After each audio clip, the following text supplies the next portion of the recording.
नमस्कार, आपले मानवाधिकार न्यूज मध्ये मी डॉक्टर दीपेश पस्ते आपले सहर्ष स्वागत करतो। पाहूया आजच्या काही विशेष घडामोडी। पिलानेपाडा डाकिवली येथे साई मंदिराचा वर्धापन दिन व भंडारा उत्सव थाटात साजरा। पिलानेपाडा डाकिवली येथील साई मंदिराचा वर्धापन दिन श्री साई भंडारा मोठ्या भक्तिभावाने व थाटामाटात साजरा करण्यात आला। 1993 साली स्वर्गीय धर्मवीर आनंद दिघे यांच्या शुभ हस्ते या मंदिराची प्राणप्रतिष्ठा करण्यात आली होती। या पवित्र सोहळ्याला परिसरातील साई भक्तांनी मोठ्या संख्येने उपस्थिती लावली। कार्यक्रमाची सुरुवात पहाटे 5 वाजता काकड आरतीने झाली। त्यानंतर अभिषेक, पादुका पूजन, आरती आणि स्वागत समारंभ पार पडले।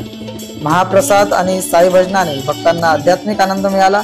स्वर विठाई भजन मंडळ भिवाई यांनी भक्तिरसाने परिपूर्ण भजने सादर केली। यावेळी साईबाबांची वेशभूषा धारण करून कार्यक्रमाची शोभा वाढवण्यात आली, जे कार्यक्रमाचे मुख्य आकर्षण ठरले। भंडाऱ्यासाठी आलेल्या भक्तांनी या अनोख्या स्वरूपाचा आनंद लुटला। कार्यक्रमाच्या यशस्वी आयोजनासाठी कैलास जाधव, रामभाऊ कोल्पे, विनोद पाटील, नरेश गोडविंदे, आनंद पाटील, वैभव पाटील, दयानंद पिलाने, ज्ञानेश्वर गवार, राजेंद्र पाटील, प्रशांत देशमुख आदी समस्त सदस्यांनी विशेष परिश्रम घेतले। हा सोहळा साई भक्तांसाठी अध्यात्म, भक्ती व एकात्मतेचा द्वितीय अनुभव ठरला।